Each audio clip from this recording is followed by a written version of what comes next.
ભાવનગર જિલ્લાના કોદિયા ગામના આ ખેડૂતે ખારેકની ખેતી કરી। ભાવનગર જિલ્લા સહિત સમગ્ર સૌરાષ્ટ્ર તેમજ ગુજરાત રાજ્યમાં ખેડૂતો હવે પરંપરાગત ખેતી છોડી અવનવા પાકોનું વાવેતર કરવા લાગ્યા છે। ખાસ કરીને બાગાયતી પાકોમાં અવનવા પાકોનું વાવેતર કરી તેમાંથી ખેડૂતો લાખો રૂપિયાનું ઉત્પાદન મેળવતા થયા છે। ખાસ કરીને ખારેક જેવા પાકો જે સામાન્ય રીતે કચ્છ પ્રદેશમાં જોવા મળતા હતા, પરંતુ હવે અન્ય જિલ્લાઓમાં પણ ખેડૂતો આ ખેતી કરી રહ્યા છે અને તેમાંથી લાખો રૂપિયાનું ઉત્પાદન પણ મેળવી રહ્યા છે। તમે જે જોઈ રહ્યા છો એ વસરાજ ફાર્મ છે, ગામ કોદિયા, તાલુકો તળાજા, જિલ્લો ભાવનગર। મેં 7 ધોરણ સુધી અભ્યાસ કરેલો છે। ખેતી સાથે કેટલા વર્ષથી સંકળાયેલા છો? 15 વર્ષ। એમાં અમે ડાંગર ફૂટ કરેલા હતા અને અમારે આપણે ભાવનગરના બાગાયતી અધિકારી વાઘમસિંહ સાહેબ એ આ બાજુ અવારનવાર આ બાજુ આવે એટલે આ બાજુ નહીં રહ્યા હતા અને એ કીધું કે ખારેકમાં સારું છે અને ખારેકનું વાવેતર કરો। એના લીધે અમે આ વાવેતર કર્યું ખારેકનું।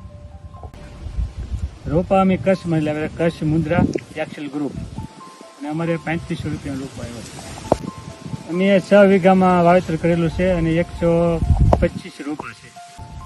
ત્રીજા વર્ષે અમારે અમુક છોડવા માનો કે 25-30% છોડવા આવ્યા હતા ત્રીજા વર્ષે, પછી ચોથા વર્ષે 80%।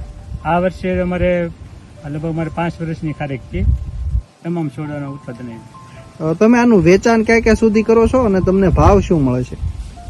વેચાણ અમે ભાવનગર અને અહીંયા આપણે અમારે નજીક પડે તળાજા, અને ભાવ 60 થી 70 રૂપિયા આવે।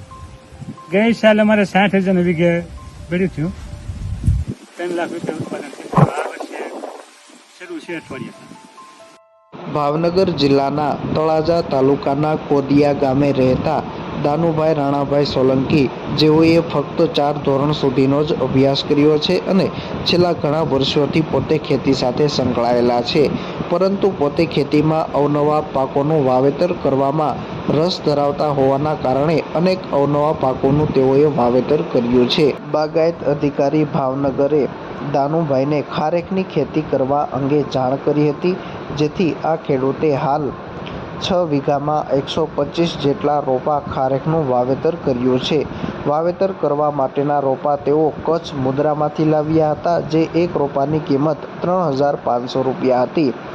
હાલ તેમાંથી ઉત્પાદન આવવાની શરૂઆત પણ થઈ ચૂકી છે અને ગયા વર્ષે તેઓએ 1 વીઘામાંથી 60,000 રૂપિયા કરતાં પણ વધુનું ઉત્પાદન મેળવ્યું હતું, પરંતુ આ વર્ષે સંપૂર્ણ ફ્લાવરિંગ આવ્યું હોવાના કારણે આ વર્ષે ખૂબ સારું એવું ઉત્પાદન થશે તેવી તેઓને આશા છે। તેઓ આ ખારેકનું વેચાણ ભાવનગર તેમજ તળાજા ખાતે કરી રહ્યા છે, જ્યાં તેઓને 1 કિલોનો ભાવ 60 રૂપિયાથી લઈને 70 રૂપિયાની આસપાસ મળી રહ્યા છે।